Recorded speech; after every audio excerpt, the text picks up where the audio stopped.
আসসালামু আলাইকুম ওয়া রাহমাতুল্লাহ। লাইভ ক্লাসে সবাইকে স্বাগতম।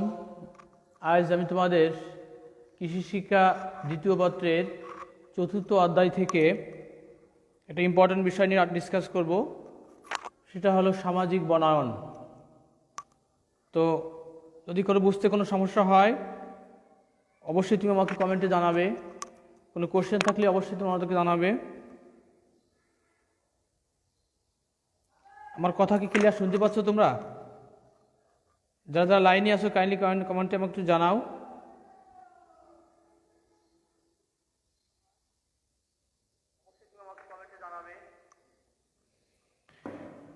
তো অনেকেই মনে করো বনায়ন বলতে কি বোঝো।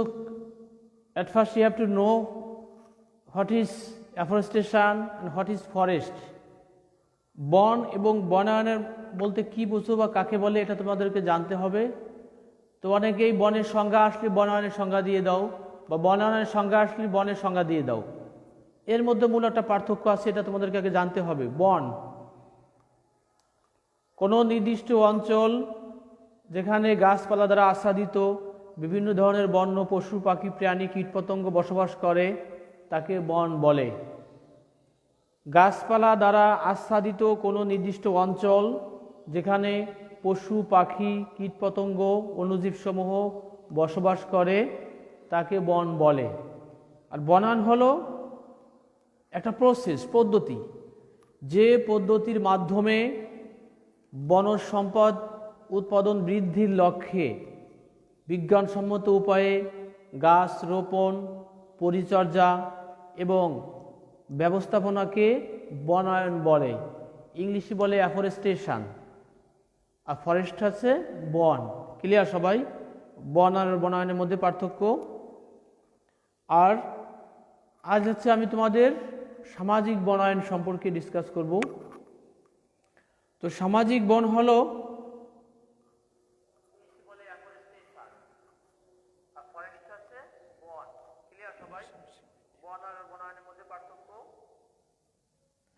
আচ্ছা, যারা যারা লাইনে আছো থ্যাংক ইউ সো মাচ। কোনো সমস্যা থাকলে অবশ্যই আমাকে না বুঝলে।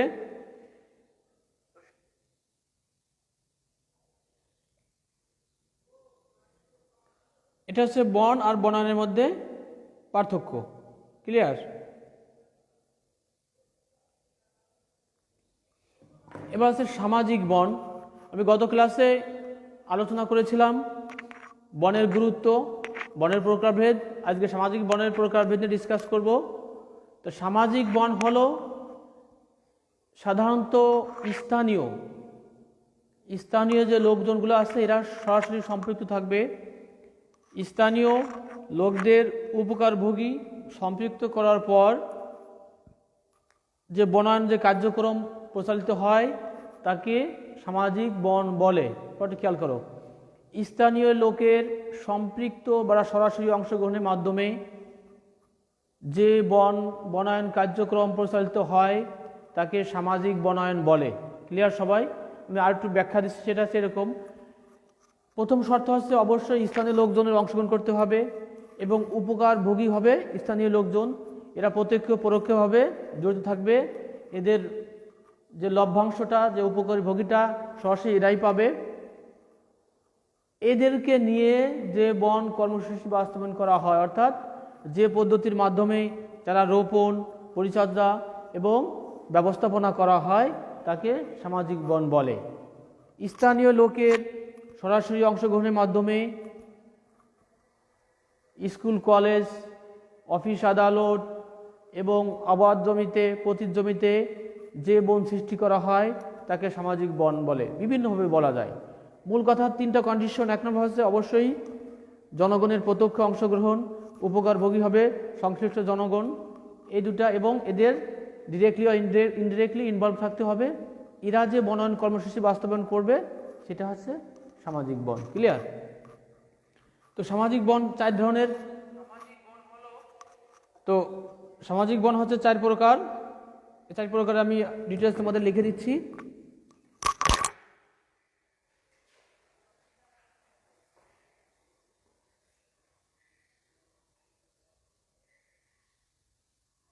একটা হচ্ছে বসত বন,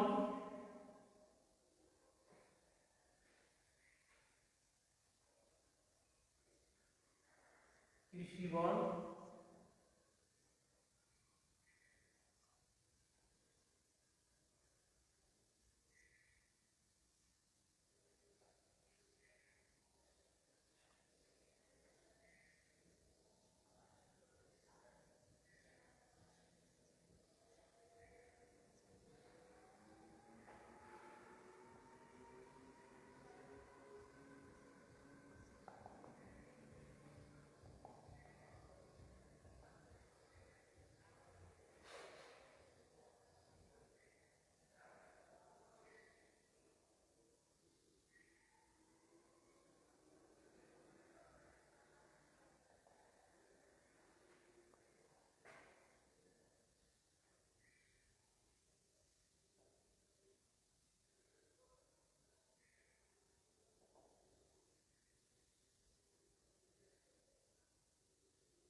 তোমরা দেখতে পাচ্ছ আমি একটা বন এঁকেছি। এখানে বিভিন্ন ধরনের ফসল চাষ, এখানে শাকসবজি চাষাবাদ, পুকুর চাষ, এখানে মনে করো হাঁস মুরগি চাষ,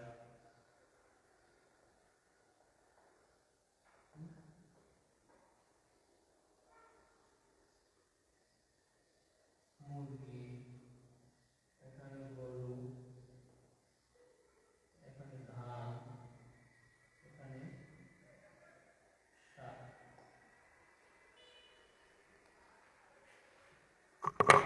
তোমরা দেখতে পাচ্ছ, চিত্রের দিকে একটু খেয়াল করো। আমি একটা চিত্র এঁকেছি এখানে, ভালো করে সবাই একটু খেয়াল করো।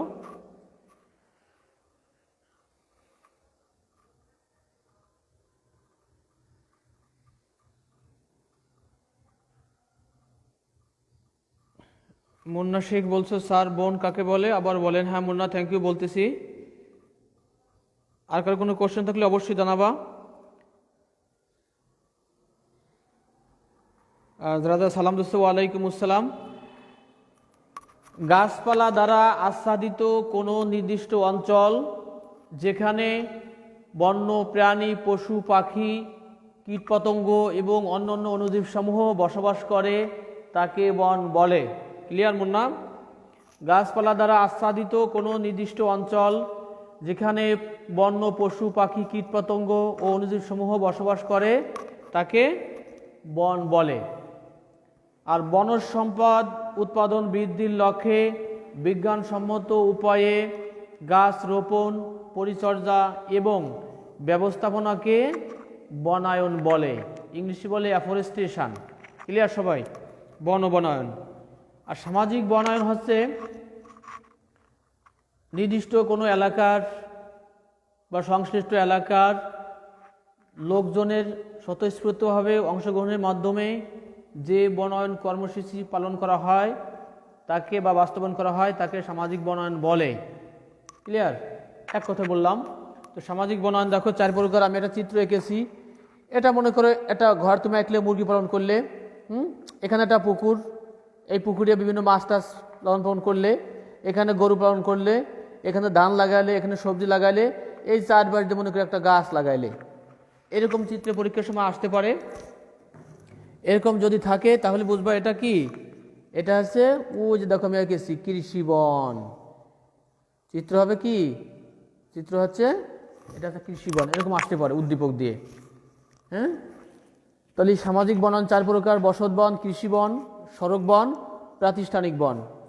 এরকম চিত্র তোমাদের উদ্দীপক দিতে পারে, তাহলে বুঝবা। তাহলে আমি আগে বসত বনটা বলি। সাধারণত বসত বাড়ির আশেপাশে বা আঙ্গিনায় যে সকল বনায়ন বা যে সকল গাছ লাগা হয় বা যে সকল বনায়ন সৃষ্টি করা হয় তাকে বসত বন বলে। ক্লিয়ার? সাধারণত বসত বাড়ির আঙ্গিনায় বা আশেপাশে যে সকল বন লাগানো হয় বা গাছ লাগানো হয় তাকে বসত বন বলে। দেখো আমরা সাধারণত কি বাড়ির আশেপাশে কিছু কিছু গাছ লাগাই, আম গাছ, কাঁঠাল গাছ, জাম গাছ, কিছু কিছু গাছ লাগাই থাকি। ওখান থেকে আমাদের কিছু উপকার আসে, আর্থিক কাঠ পাই, আবার গবাদি পশুর খাবার পাই, আবার ছাওয়া পাই, ঝড় প্রাকৃতিক দুর্যোগ থেকে রক্ষা পাওয়া লাগাই। এইগুলো হচ্ছে কি বসত বন। পরীক্ষার সময় আসে দেখবা যে একটা ঘর দিয়ে আছে, ঘরের পাশে গাছ লাগানো। তো এটা হচ্ছে মোস্ট ইম্পর্টেন্ট কৃষি বন। কৃষি বনটা কি আমি তোমাদেরকে সংজ্ঞায় বলি, সেটা হলো কৃষি বন হলো এমন একটি সম্মিলিত জমি বা ভূমি ব্যবস্থাপনা। কৃষি বন হলো এমন একটি জমি বা ভূমি ব্যবস্থাপনা যেখানে সম্মিলিতভাবে একই সময়ে পর্যায়ক্রমে কি পাওয়া যায় দেখো, পোলট্রি পালন করা যাচ্ছে, পোলট্রি, মাছ, গবাদি পশু, তারপরে ফসল, খাদ্য ফসল ও শাক সবজি এবং বনজ বৃক্ষ পর্যায়ক্রমভাবে কি চাষাবাদ করা হয়, তাকে কৃষি বন বলে। আমি আবার বলি, সবাই খেয়াল করো, কৃষি বন হল এমন একটি ভূমি ব্যবস্থাপনা যেখানে সম্মিলিতভাবে পর্যায়ক্রমে একই সাথে বন, ফসল, গবাদি পশু, পাখি এবং মৎস্য পালন করা যায় বা চাষাবাদ করা যায়, তাকে কৃষি বন বলে। ক্লিয়ার সবাই? এরকম একটা চিত্র দেখা তোমাদের পরীক্ষার সময় আসতে পারে।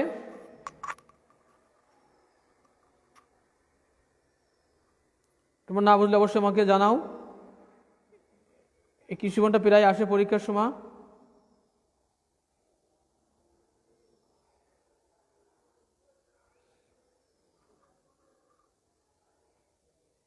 বুঝতে পারছো সবাই?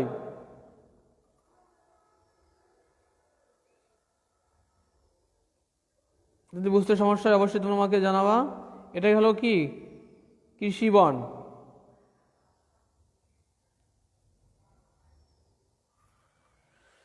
এরপরে হচ্ছে সড়ক বন। দেখবা সড়ক এবং বাঁধের আশেপাশে, রাস্তাঘাট যে সড়ক আছে ওর আশেপাশে যে বন সৃষ্টি করা হয়েছে, রেল লাইনের আশেপাশে বা আমাদের যে হাইওয়ে রোড আছে এদের আশেপাশে যে গাছ বা যে বন সৃষ্টি করা হয়েছে একে বলা হয় সড়ক বন। সহজ কথা, পিকচারের সময় দেখবা যে এরকম দেওয়া আছে,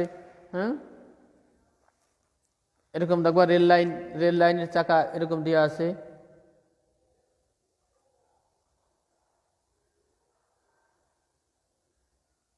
এর আশেপাশ দিয়ে গাছ লাগানো আছে, ধারাবাহিকভাবে কি গাছ লাগানো। এগুলো দেখে বুঝবা কি এটা হচ্ছে সড়ক বন। এভাবে চিত্র দেয়া সড়ক বনের চিত্র। ক্লিয়ার? এটা হচ্ছে সড়ক বনের চিত্র, এটা হচ্ছে কৃষি বন। কৃষি বনটা সবাই ক্লিয়ার? সড়ক বন, কৃষি বন হচ্ছে প্রাতিষ্ঠানিক বন। স্কুল, কলেজ, মাদ্রাসা, অফিস, আদালতের আশেপাশে যে বন সৃষ্টি করা হয়, সাধারণত দেখবার শোভাবর্ধক যে গাছগুলো আমাদের কলেজের সামনে আছে, যেমন কৃষ্ণচূড়া, বকুল, মেহগুনি, এই ধরনের গাছ সাধারণত কি শিক্ষা প্রতিষ্ঠানের আশেপাশে লাগানো হয়। তো শিক্ষা প্রতিষ্ঠান, অফিস, আদালত, স্কুল, কলেজ এর আশেপাশে বা এর আঙ্গিনায় যে সকল বন সৃষ্টি করা হয় তাকে বলা হয় প্রাতিষ্ঠানিক বন। এই চারটা বন ক্লিয়ার সবাই? যদি বুঝতে সমস্যা হয় অবশ্যই তোমাকে জানাও। গত ক্লাসে একটা ইম্পর্টেন্ট বিষয় আমি ডিসকাস করছিলাম, তোমরা অনেকে ছিলে না, যেটা একটু ক্রিটিক্যাল বিষয়, অনেকে বোঝো না। আমি সেই বিষয়টা আর একটু বোঝার চেষ্টা করছি। তো মোটামুটি সামাজিক বনের শ্রেণীবিভাগ সবাই ক্লিয়ার? এছাড়া দু একটা বন আছে, সেটা হলো আমাদের আমি ডিসকাস করবো।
খাদ্য শৃঙ্খল।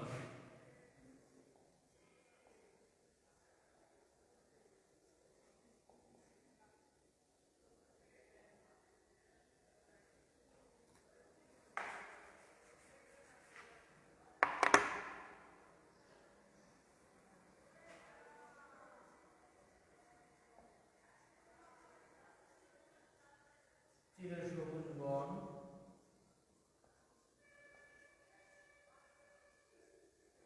পত্রধরা বন।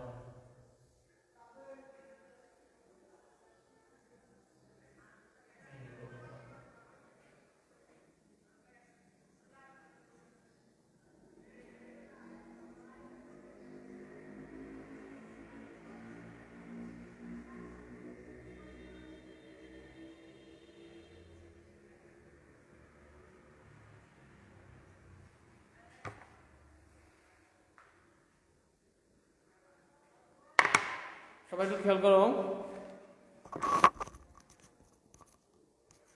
দেখো বনের জীব বৈচিত্র্যগত গুরুত্ব, এটা অনেকে বোঝো না। একটা বনে বিভিন্ন ধরনের উদ্ভিদ, প্রাণী, অণুজীব, কীটপতঙ্গ, এদের সবার উপস্থিতি, এদের পরস্পরের একটা সম্পর্ক এবং এদের পাশাপাশি অবস্থান, সব স্থানকে বলা হয় কি? জীব বৈচিত্র্য। ক্লিয়ার সবাই?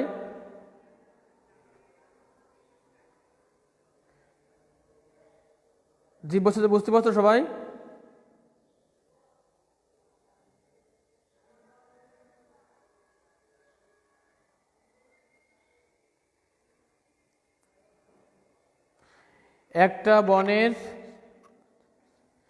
একটা বনের বা কোনো নির্দিষ্ট পরিবেশের বিভিন্ন ধরনের উদ্ভিদ, প্রাণী, অণুজীব সমূহ, এদের পরস্পর উপস্থিতি, এদের পাশাপাশি অবস্থান এবং এদের মধ্যে যে সম্পর্ক, এদেরকে বলে হচ্ছে বায়োডাইভার্সিটি, জীব বৈচিত্র্য।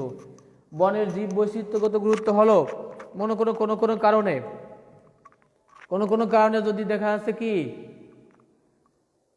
হরিণ না থাকে, তাহলে হরিণ না থাকলে কি হবে? একটা বনে যদি হরিণ না থাকে তাহলে বাঘ না খেয়ে মারা যাবে, তাহলে বাঘ বিলুপ্ত হবে। বাঘ বিলুপ্ত হলে কি সুন্দরবনের ঐতিহ্য নষ্ট হবে। এইভাবে দেখো আমি একটা কথা বলি, এই যে মনে করো বন, এই যে ঘাস ফড়িং, ব্যাঙ, সাপ, বাজ পাখি, এই বন ঘাস ফড়িং খায়, বন খেয়ে ঘাস ফড়িং বাঁচে, ঘাস ফড়িং খায় ব্যাঙে, ব্যাঙ কি খাবে? সাপে, সাপ কি খায়? বাজ পাখি খায়, এই বাজ পাখি সাপে খাচ্ছে। আবার এখানে যদি আসি বন ঘাস ফড়িং, মাছ আবার ঘাস ফড়িং খায়, মাছ আবার মানুষ খাচ্ছে, বা বিভিন্ন ধরনের প্রাণী, কুমির খাচ্ছে। হ্যাঁ, কোনো কারণে যদি ব্যাঙ না থাকে, কোনো কারণে যদি সাপ না থাকে, তাহলে ঘাস ফড়িং এত পরিমাণ বৃদ্ধি পাবে, তাহলে কি হবে? বনের যে অন্যান্য প্রাণীর উৎপাদন কমে যাবে।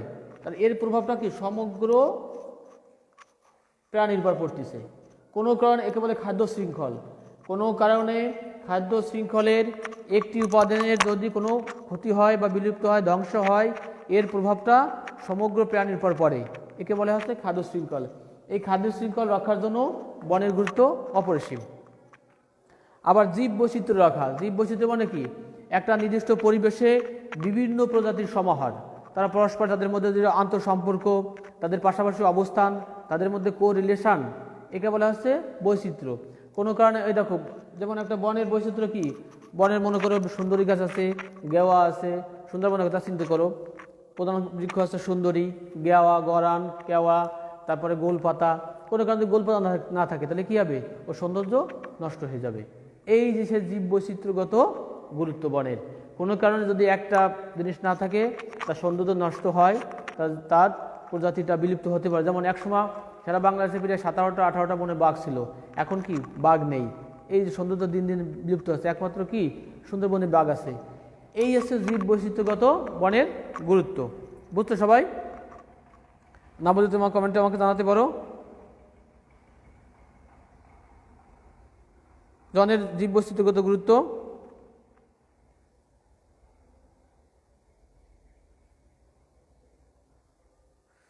ওকে, আরেকটা দেখো, আমি কয়েকটা বন লিখছি। চিরসবুজ বন, পত্রধরা বন, ম্যানগ্রোভ বন। চিরসবুজ বন হচ্ছে, দেখবা একে ইংলিশে বলে এভারগ্রিন, ইংলিশে বলে এভারগ্রিন। Evergreen forest. দেখবা যে সাধারণত এই শীতকালে তাপমাত্রা কম থাকার কারণে এবং বৃষ্টিপাত কম থাকার কারণে গাছের পাতা কি ঝরে যায়। তা কিছু কিছু বন আছে সেখানের পাতা কখনোই ঝরে না। হ্যাঁ, যে সকল বনের পাতা কখনোই সম্পূর্ণরূপে ঝরে পড়ে না তাকে বলা হচ্ছে চিরসবুজ বন বা এভারগ্রিন বন। মনে করো চাপালিশ, তেলসুর, গর্জন, যে সকল উদ্ভিদগুলো আছে, চাপালিশ, তেলসুর, গর্জন, এদের কি পাতা কখনোই ঝরবে না, একে বলা হয় চিরসবুজ বন। আর হচ্ছে পত্রধরা বন, যে সকল এই শীতকালে তাপমাত্রা কম থাকার কারণে এবং বৃষ্টিপাত কম হওয়ার কারণে যে সকল গাছের পাতা একবারে কি ঝরে যায় তাকে বলা হচ্ছে পত্রধরা বন। যেমন মনে করো গাজীপুর, যেমন শাল বন, যেমন শাল বৃক্ষ দেখবা পাতা থাকে না।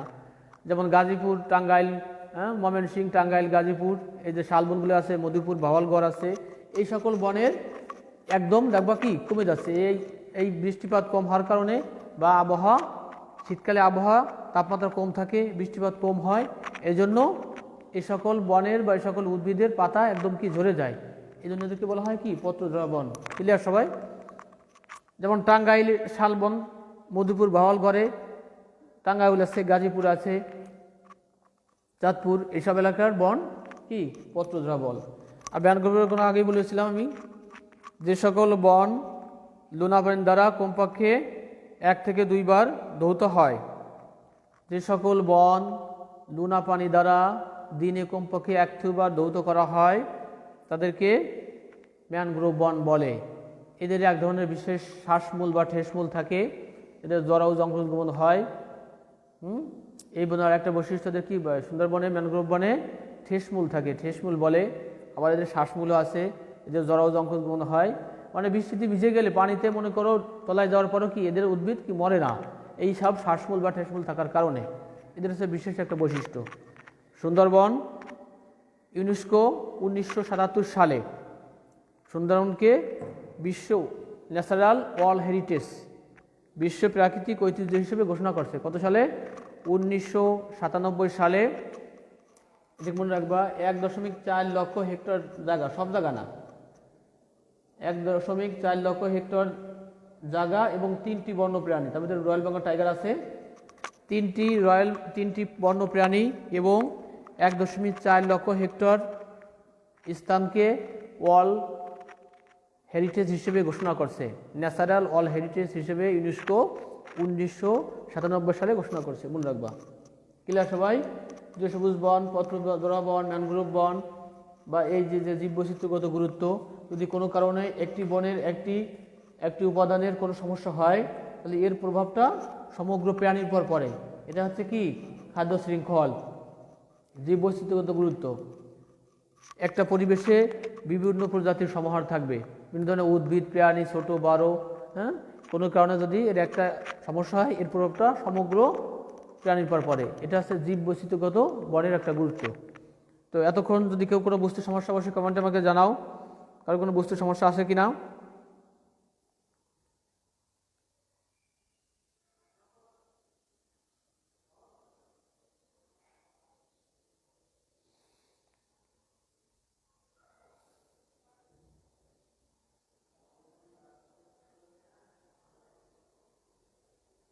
সাবরি নেট প্রবলেম হচ্ছে,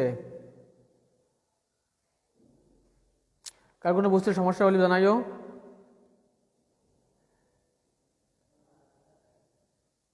জি স্যার বুঝতে পারছি। সুম্মা ওকে, কোনো সমস্যা নাই। তাহলে আমাদের আজকে আলোচনা এখানে এই পর্যন্তই। কারো কোনো সমস্যা হলে অবশ্যই আমাকে জানাও কমেন্টে। কি আলোচনা করলাম? বন, বনায়ন, সামাজিক বন। আমি আরেকবার বলি সবকিছু সংক্ষেপে। গাছপালা দ্বারা আচ্ছাদিত কোনো নির্দিষ্ট অঞ্চল যেখানে বন্য পশু পাখি কীটপতঙ্গ অনুজীব বসবাস করে তাকে বন বলে। বনজ সম্পদ বৃদ্ধির লক্ষ্যে যে পদ্ধতির মাধ্যমে বা বিজ্ঞানসম্মত উপায়ে গাছ রোপণ, পরিচর্যা এবং ব্যবস্থাপনা করা হয় তাকে বনায়ন বলে। আর সামাজিক বনায়ন হল সাধারণত মানুষের সরাসরি অংশগ্রহণের মাধ্যমে বসত বাড়ি, স্কুল, কলেজ, প্রতিষ্ঠানের আশেপাশে বা প্রতির জমিতে মানুষ যে সকল বন সৃষ্টি করে তাকে সামাজিক বন বলে। আর এই সামাজিক বন যে কার্যক্রমটা বাস্তবায়ন করা হয় তাকে সামাজিক বনায়ন বলে। ক্লিয়ার? সমাজের যে মানুষগুলো বা সংশ্লিষ্ট এলাকার মানুষগুলোর প্রত্যক্ষ অংশগ্রহণ দ্বারা যে বন কার্যক্রম কর্মসূচি বাস্তবায়ন করা হয়, অর্থাৎ গাছ রোপণ, পরিচর্যা, ব্যবস্থাপনা করা হয়, তাকে সামাজিক বনায়ন বলে। ঠিক আছে অনামিকা? আর কোনো সমস্যা নেই? আচ্ছা ঠিক আছে, থ্যাংক ইউ। তাদের কোনো সমস্যা হয় অবশ্যই তোমরা আমাকে জানাবা। আর অবশ্যই সমস্যা হলে আমরা কমেন্টে জানাইও। আমাদের আর কোনো কিছু জানতে হলে, যে কোনো বিষয়ে কোনো প্রবলেম ফেস করলে, যে কোনো সমস্যায় তোমরা মেসেঞ্জারে নক করো। Okay, thank you so much for staying with me. I wish you best of luck. আল্লাহ হাফেজ।